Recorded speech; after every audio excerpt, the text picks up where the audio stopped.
పిల్లలకు జ్వరం వస్తే వెంటనే పారాసెటమాల్ ఇస్తుంటాం, కానీ అదే మందు ఆటిజంకి కారణమవుతుందా? సోషల్ మీడియాలో వైరల్ అవుతున్న ఈ వార్తలు నిజమెంత? ఇప్పుడు తెలుసుకుందాం. ఇటీవల కొన్ని అధ్యయనాల ఆధారంగా సోషల్ మీడియాలో ఒక వార్త వైరల్ అవుతుంది. గర్భధారణ సమయంలో లేదా చిన్న పిల్లలకు తరచుగా పారాసెటమాల్ ఇవ్వడం వల్ల ఆటిజం వచ్చే ప్రమాదం పెరుగుతుందని కొందరు ప్రచారం చేస్తున్నారు. కానీ వైద్య నిపుణులు ఏమంటున్నారు? ప్రస్తుతం ఉన్న పరిశోధనలో పారాసెటమాల్ వల్ల ఆటిజం వస్తుందని ఖచ్చితమైన ఆధారాలు లేవు.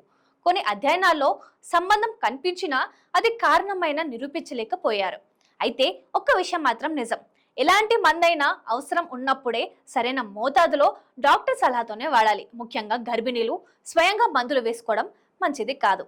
మరోవైపు పిల్లలకు జ్వరం వచ్చినప్పుడు కూడా వెంటనే మందులు వేయడం కంటే జ్వరం ఎంత ఉంది, ఎందుకు వచ్చింది అనే విషయాలను గమనించి అవసరమైతేనే వైద్యుడిని సంప్రదించాలి.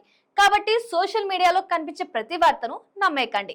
శాస్త్రీయ ఆధారాలు, వైద్యుల సూచనలకే నమ్మండి. పిల్లల ఆరోగ్యంగా సంబంధించిన ఇలాంటి కీలక సమాచారం కోసం మా పేజ్ని ఫాలో అవ్వండి. ఈ వీడియోను ప్రతి పేరెంట్స్కు షేర్ చేయండి.